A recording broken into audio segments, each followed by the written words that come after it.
अस्सलामुअलैकुम। तो आज की इस वीडियो में हम देखने वाले हैं MHCET के प्रीवियस ईयर में जो डेफिनाइट और इनडेफिनाइट इंटीग्रल से जो क्वेश्चन पूछे गए हैं, तो वो सारे क्वेश्चंस मैं आपको लूँगी और बहुत ही बेसिक से, कि अगर आपको नहीं बहुत ज़्यादा डीप में पता है इंटीग्रेशन, मगर आपको थोड़ा सा फॉर्मूलेज एंड डेरिवेटिव का आइडिया है, सारे फॉर्मूले लर्न है, तो आप इजीली समझ सकते हैं। प्रीवियस ईयर के क्वेश्चन है ये सब। तो देखिए, पहला क्वेश्चन जो है इंटीग्रेशन से, I equal to integration of e raise to x sec x into 1 plus 10x dx। Okay, तो ये आपका क्या है, क्वेश्चन है। अब सबसे पहले आप जब पेपर में क्वेश्चन देखोगे तो फॉर्मेट को समझने की कोशिश करोगे। ये आपका है integration of e raise to x.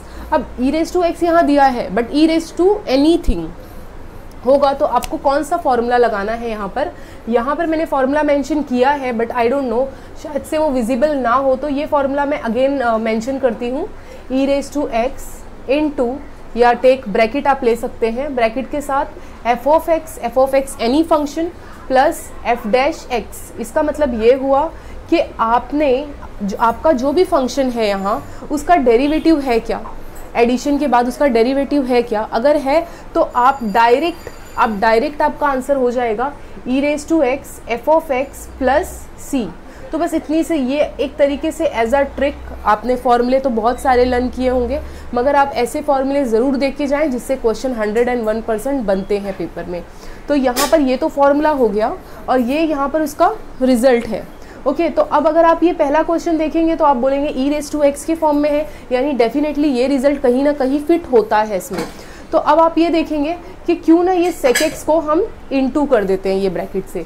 तो देखो, I equal to integration of e raise to x, ये हो जाएगा आपका sec x, और ये आपका हो जाएगा sec x plus sec x into 10x dx। यानी मैंने क्या किया है, फर्स्ट टर्म से मल्टीप्लाई किया sec को और फिर 10x से किया। तो अब आप देख सकते हैं, आप सभी को पता है कि sec x का डेरिवेटिव क्या होता है। sec x का डेरिवेटिव होता है sec x इंटू 10x, यानी कि ये इस प्रॉपर्टी को या फॉर्मूले को फॉलो करता है। इट मीन्स दैट इसका आंसर क्या हो जाएगा, e रेज टू एक्स और f ऑफ x। फॉर्मूले में देखो f ऑफ x, तो यहाँ पर f ऑफ x क्या है, आपका फंक्शन है sec x, तो ये आपका आंसर होगा sec x प्लस c। और यहाँ पर प्लस c मैंने इसलिए मेंशन किया है क्योंकि ये आपका किससे क्वेश्चन है, इनडेफिनाइट इंटीग्रल से, तो यहाँ प्लस c आपको मेंशन करना है। और बाय द वे, आपके पास तो option A B C D करके ऑप्शन होगा, तो आप अपने ऑप्शंस पे जा सकते हैं। तो ये था पहला क्वेश्चन इस फॉर्मूले से रिलेटेड। अब नेक्स्ट एक और क्वेश्चंस लेते हैं, क्योंकि अगर आप प्रीवियस 4 to 5 ईयर्स के अगर आप क्वेश्चन पेपर देखें तो ऐसे बहुत सारे क्वेश्चन हैं जो इस फॉर्मूले से रिलेटेड पूछे जाते हैं। ओके, तो नेक्स्ट क्वेश्चन मैं मेंशन करती हूँ बोर्ड पर, आप भी सॉल्व करने का ट्राई करो।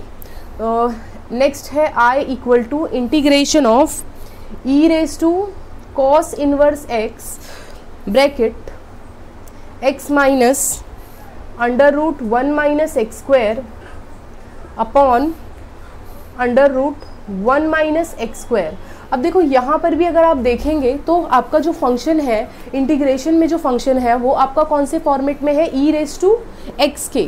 अब वो x की प्लेस पर रेज टू कुछ भी होने दो, यहाँ पर क्या है, कॉस इनवर्स x है, तो कॉस इनवर्स x को आप कुछ भी पुट कर सकते हैं अपना आंसर लाने के लिए।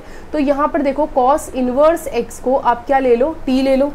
ओके, अब ये कॉस इनवर्स x को यहाँ लिया तो ये क्या बनता है, या फिर एक काम करते हैं, पहले इसका डेरिवेटिव लेते हैं। कॉस इनवर्स का डेरिवेटिव आप सभी को पता होगा कि कॉस इनवर्स का डेरिवेटिव होता है -1 under root 1 minus x square dx dt।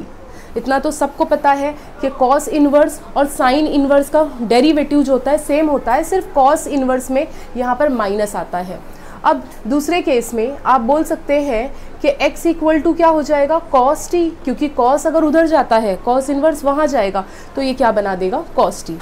अब ये चीज़ को आप वहाँ पर पुट करके देखें, मतलब यहाँ पर देख सकते हैं आप कि ये जो dx upon this term, okay, dx upon this term, यानी dx अपॉन दिस टर्म, इसको मैं क्या ले सकती हूँ, t ले सकती हूँ।